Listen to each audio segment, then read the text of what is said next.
One of those jobs is obviously, we have to talk about it, is the traditional EMT. And that's the job where you're on an ambulance working in the EMT realm pre-hospital.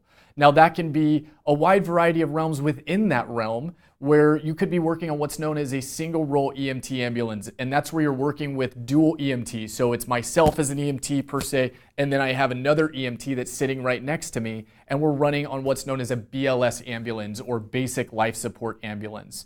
From there, we have emergency room tech. This kind of falls into both. It's that long-term pathway that sets you up for allied health professions, and it's also for what can I do right out of the gate with this EMT certification in hand. So again, just as a refresher and a recap, ER tech, you can go right into the hospital working in the ER or emergency room with other healthcare providers, setting you up for great experience getting into those in-hospital realms. Now the next few may throw some of you for a loop, because these are really different categories than people realize. And this is really what my goal is today, is to help you guys understand what can this do for me. And a lot of people think that it's more narrowed. It's just the couple that I've talked about, and maybe people before now just think, oh, I could just work on an ambulance. But it's really different than that. There's a lot of other cool occupations that you can go into that not a lot of people know about before completing their certification and getting out there. So one of those is a cruise ship.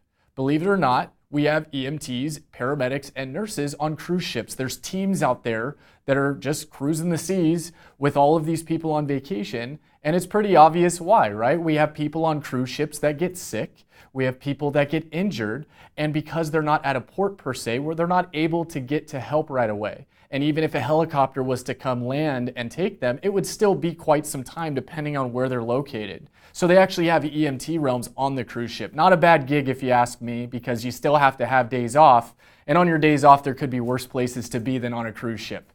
The next one, and this is another one that falls into the same category that's kind of odd and people don't tend to think about, but oil rigs. You have to have EMTs in oil or on oil rigs. Now, oil rigs, when I think of oil rigs, I think off the Gulf of Mexico. We have a lot of them out there, but I'm sure they're spread out all over the globe. So really, it's any oil rig or refinery. You have to have EMTs located there to assist, and paramedics.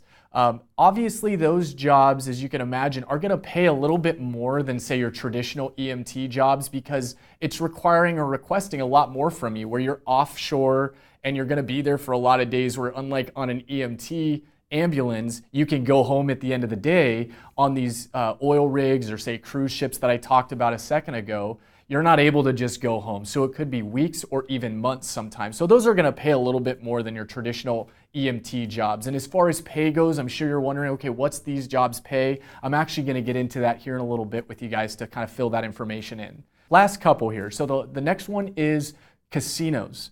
Now, again, a lot of people don't realize this, but EMTs and paramedics actually are part of the medical teams, or the sole medical team inside casinos all over the country. They have these people in there for the same reason they have EMTs on cruise ships and on oil rigs, because is it possible people can get hurt and get sick in a casino? Most definitely. So they have to have EMTs that work there. Those jobs tend to pay about the same, or maybe a little bit more than those traditional EMT jobs. The only difference is you're going to see a little bit different of an environment, whereas you can imagine there's no ambulance involved in a casino. You're just taking care of patients on site, packaging them, and then you're getting them ready for transport with another EMS unit that's coming to pick them up. So you're solely staying on site of that casino, treating patients there. A lot of the times you'll have a room that you can take them to and do some further care before that ambulance unit comes to pick them up.